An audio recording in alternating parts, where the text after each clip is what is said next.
Sixth sense, intuition, and spiritual goals. Sharon Horne-Ellstrom here. Welcome to day 1902 of What You Up To Now, documenting the journey and sharing the lessons learned, primarily lessons learned, advice, tips, strategies, when it comes to moving from the offline to the online world and back and forth again, based on decades of business experience, owning and operating different businesses, as well as working in corporate America for over quarter century.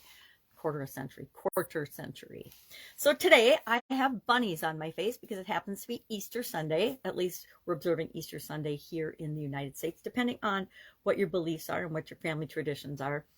And I followed my intuition and my sixth sense. And I said, hey, I need to do something fun today. I'm putting Easter bunny filter on my face. So I think they're kind of cute little hoppy bunnies. And they kind of match my shirt and my necklace. Got this necklace from my niece and nephew and their kids, which would be my niece and nephew, however that works, when they were in Belize. They were there for a wedding and we were visiting in Texas. And they brought me back this beautiful necklace and I'm most appreciative.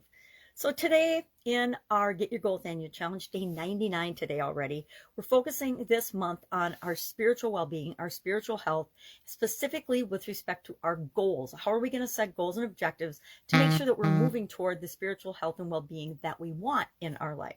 Breaking down our life using a 9-part life framework that I've used since 2021, actually. Prior to that, I used a 7-part life framework that I learned from Jim Rohn and Tony Robbins and I don't know, other gurus that I mushed together.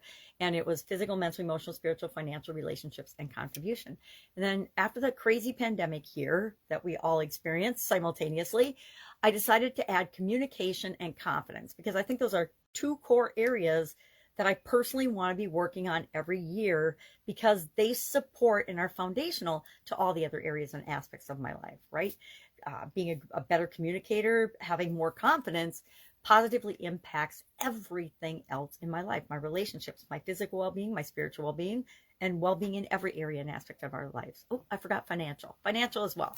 So today, our topic for Supersize Your Business, to sort of coincide with this year's annual challenge, I started doing that last year. I do an idiom a day, and I've shared why I do that in my Supersize Your Business group. And I'm not going to go into all the reasons I do that because I have covered it. If you want to know, please just ask because there is a method to my madness and there's a reason that I do it. But last year, to make life a little simpler for me and easier and more streamlined, I decided that instead of picking random idioms and sharing what they mean, where they come from, and how you might use them to grow and build and supersize your business, I started to pick an idiom that went with the day's topic for the annual challenge. And I think it worked out pretty well. We're still covering different idioms. I did discover that by doing that, I'm covering similar idioms more often. And so I might rethink that, but for right now, it's still working. So today's was follow your sixth sense. You know, what the heck's your sixth sense? We talked about our sixth sense. We talked about all of our senses because I found a cool thing online about our senses in business and how we need to apply them. And it was just kind of a witty, fun thing. I'll share it again. It's an eye for opportunity, a nose for nonsense, a taste for planning, selective hearing, and a touch of paranoia, which I think is interesting. And then the sixth sense, of course, is common sense. And I think of it as my intuition, my soul, that little tiny voice in my head, because they've scientifically proven that our brain can function a lot faster on an unconscious, subconscious level, and obviously we know that, than a conscious level. And so we get those little messages from our subconscious after it's processed information that it's got and pulled in from different areas that we're not even consciously aware of.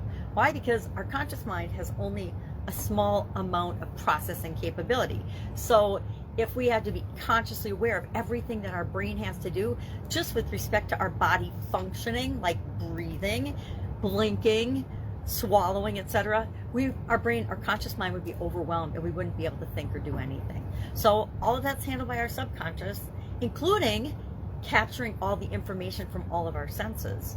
So I think it's a fascinating topic. It was made popular by a French philosopher in the 1800s, which means it's been around a long time. This isn't like new, and there's actually scientific evidence to support that we do have this sixth sense and intuition.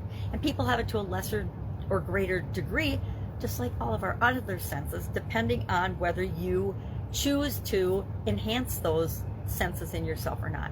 I, for example, have diminished vision, so I have got enhanced hearing. My hearing is much better and is continuing to get better. Most people, as we get older, our hearing gets worse.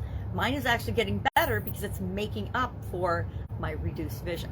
So we can do the same thing with our intuition. And I actually shared in the challenge today different ways to use our intuition to help us achieve our spiritual goals and objectives. And you can listen to that on the Get Your Goals Annual Challenge private Facebook group, or you can hit me up and I'll get you the link to it. All right, that's it. That's all I have today. Happy Easter. If I can help you in any way, ask. Otherwise, I'll be with you tomorrow.